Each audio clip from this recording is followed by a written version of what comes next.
Bonjour. Pas un seul Béninois pour prétendre diriger les Écureuils.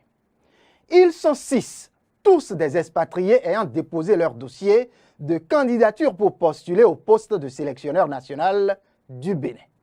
Officiellement, et selon les dires du secrétaire général de la fédération il y a quelques jours, il n'y a que des étrangers, des expatriés qui ont postulé.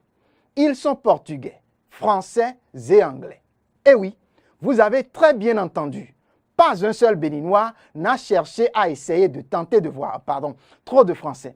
Depuis janvier de cette année, la Fédération béninoise de football, instance fêtière de football béninois, a amorcé donc les démarches pour recruter un nouvel entraîneur national à la tête des Écureuils du Bénin.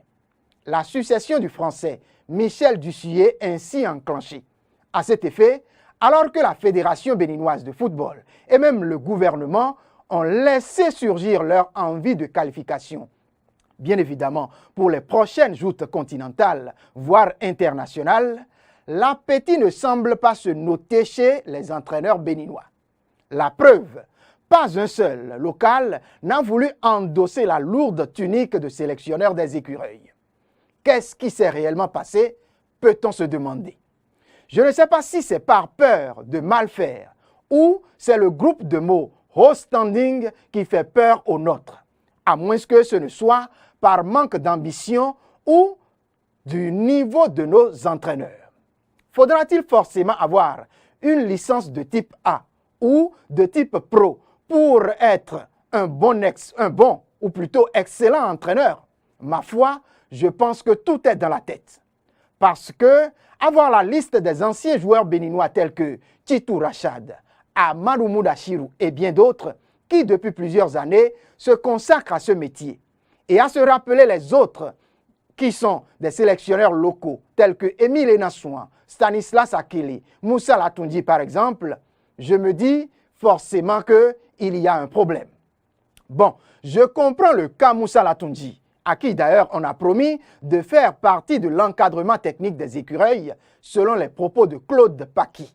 Mais je ne saurais laisser le cas de nombreux autres. Et c'est pourquoi j'appelle tous nos entraîneurs béninois à redoubler d'ardeur dans les études liées à cette fonction.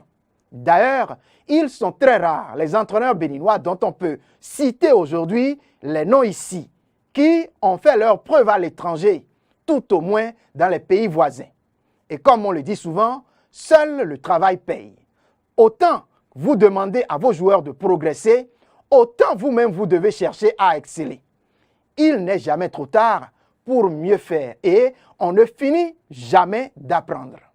Prenons-nous donc au sérieux et montrons les fois à venir que nous aussi, nous pouvons. C'est mon opinion et je la partage avec vous car je sais que ça nous fera du bien à coup sûr.